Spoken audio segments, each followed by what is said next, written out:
রাজধানী বাড্ডার পূর্বাঞ্চল এলাকায় রমজান মিয়ার এই ফার্নিচারের দোকানেই এক গৃহবধূকে গলা কেটে হত্যা করা হয়। গত ২৮ অক্টোবর রাত ৮টার দিকে স্ত্রী আমিনাকে ডেকে নিয়ে যায় ফার্নিচারের কারখানায় পাষণ্ড স্বামী। এরপর পানীয় কোকের সাথে ডজন খানেক ঘুমের ওষুধ খাইয়ে কাঠ কাটার বাটল দিয়ে নির্মমভাবে জবাই করেন স্বামী মিন্টু। নৃশংস এমন খুনের পর শ্বশুরবাড়ির স্বজনদের ফোন দিয়ে লাশ নিয়ে যেতে বলেন, হুমকি দেন বাড়াবাড়ি করলে তাদের সবাইকে এভাবেই খুন করবে। ফোন দিয়েও নিয়ে গেছে আমার বোনেরা মাইরা পরে আমাকে মোবাইলে ফোন দিয়া আমাকে হুমকি দিতে আসছে, কইতাছে আপনার বোনেরা মাইরা লাইছি বালুরমাঠ থেকে লাশ নিয়ে আসেন, আর আপনার বোনেরা মাসি আরও কয়জন আমি মারমু, খুন একটা করলেও ফাঁসি হয় 10টা করলেও ফাঁসি হয়। মনে করেন আমার বোনেরা মাইরা আমাকে কোনো নিরাপত্তা নেই। আমার বোন জামাইয়ের মোবাইলে কল দিছে, আমার জামাইয়ের মোবাইলে কল দিছে, দিয়ে আমাকে হুমকি দিছে। প্রথমে আমরা তো এখান থেকে ওর বোন জামাই ওরে দেশে নিয়ে গেছে 3 মাসের সময়, 3 মাস পরে আমরা মিলাই দেবো এমন কথা হয়েছে। ওই ঠিক 1.5 মাস ছিল, 1.5 মাস আসার পরে ওই ঢাকা আইছে। ঢাকা আসার পরে ওর বোনাই আবার আমার কাছে ফোন দিছে, ওর বোন জামাই ফোন দেওয়া বলতে আছে যে ভাই মিন্টু তো দেশে কাউকে না বললে চলে আইছে ঢাকা, আপনি একটু খালি খবর লন যে কোন জায়গায় আছে। পরে আমি বলছি আচ্ছা ঠিক আছে ভাই, আমার কাছে যদি ফোন দেয় তাহলে আমি আপনাকে ফোন দেব। ঠিক তারপরের দিনই এই ঘটনা ঘটে এলাইছে। তার মানে এই 26 নাম্বারেই ছিল, ওই বালুরমাঠ 26 নাম্বার লাইন ওই জায়গায় ছিল। থানায় একটাইতে পারবেন, কিন্তু আমার এমন লোক আছে আমারে ছুটাই না। আমি মাটা যদি আর 10টাও করি তাও আমারে কেউ আটকায় রাখতে পারবো না, কিংবা আমার ফাঁসি হইব, কিংবা আমারে যাবজ্জীবন দিব, এমন কিছু করতে পারবো না। হয়তো আমি 1 বছর 1.5 বছর এমন থাকতে পারি, কিন্তু বাইরানের পরে আমি আরও কঠিন হব। নিহত আমিনার আছে 4 বছরের এক ফুটফুটে কন্যা সন্তান আর 2 বছরের এক ছেলে। নিষ্পাপ এই শিশুরা এখন খালার কাছেই বড় হচ্ছে।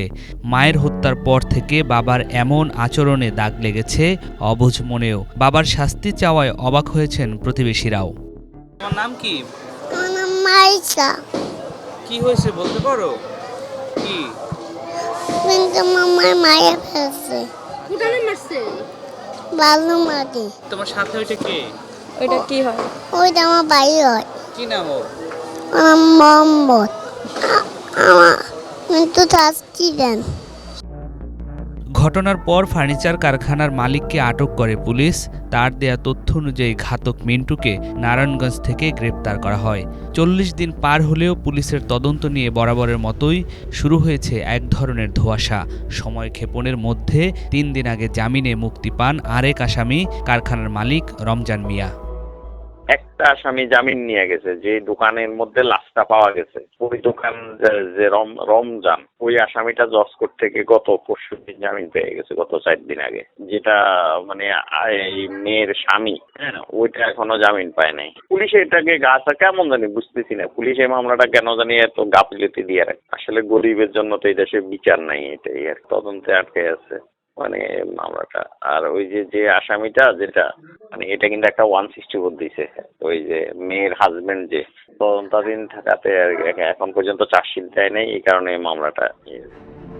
অভিযোগ রয়েছে তদন্ত ও চার্জশিট দিতে গড়িমসি করছেন মামলার তদন্ত কর্মকর্তা বাড্ডা থানার উপপরিদর্শক নাজমুল। ভুক্তভোগীর পরিবার বারবার যোগাযোগ করলেও দেখা দিচ্ছেন না পুলিশের ওই কর্মকর্তা, উল্টো দায় চাপান ওসির উপর। প্রসেসিং এ আছে মামলার আসামি ধরা হয়েছে।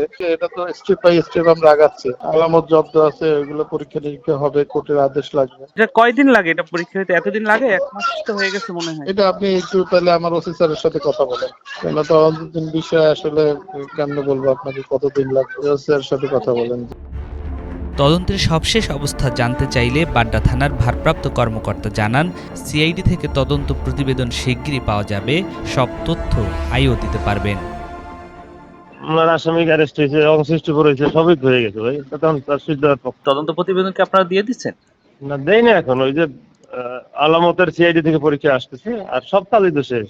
আসামি স্বীকারোক্তি আছে কোর্টে, সবই হয়ে গেছে। চার্জশিট তদন্তের রিপোর্টটা কবে নাগাদ দেওয়ার সম্ভাবনা আছে আপনাদের?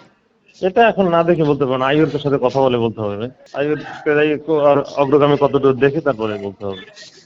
এসআই নাজমুল। হ্যাঁ, না, ওনার সাথে আমি কথা বলছিলাম, উনি বললো যে আপনার কথা বললো যে তার সাথে একটু কথা বলে, সে ভালো বলতে পারবে। না, আমি একটু বলতেছি ওরে, আমি আমার কথা কেন বললো, মামলা তদন্ত করে ও, আমি বলবো কিভাবে? একটু ফোনটা যদি আপনি রাখেন তারপর একটু আমি বলি যে ও এটা বলতে পারে কিনা। সন্দেহের কারণে দীর্ঘদিন আমেনা আক্তারের সাথে দাম্পত্য কলহ ছিল মিন্টুর। ৩ মাস আগে পারিবারিক এক বৈঠকের সিদ্ধান্ত অনুযায়ী মিন্টুকে গ্রামের বাড়ি ফরিদপুরে নিয়ে যান তার পরিবার। কাউকে না জানিয়ে হঠাৎ ঢাকায় এসে রমজানের কারখানায় চাকরি নেন, করেন স্ত্রীকে হত্যার পরিকল্পনা।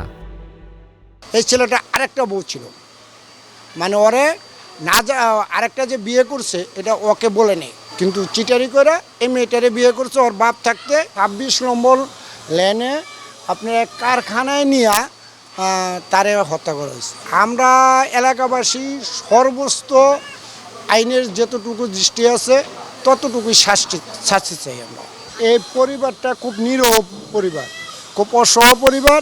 তারা তিনটা বোন আর একটা ভাই, খুবই গরিব অবস্থান থেকে, খুবই গরিব।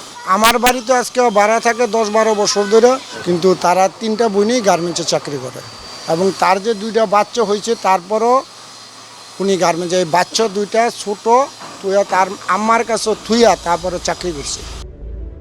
স্থানীয়রা জানান, পুলিশ সিসি ক্যামেরায় দেখেছেন ২৭ অক্টোবর রবিবার রাতে কারখানা বন্ধ করে অন্য কর্মচারীরা চলে যান।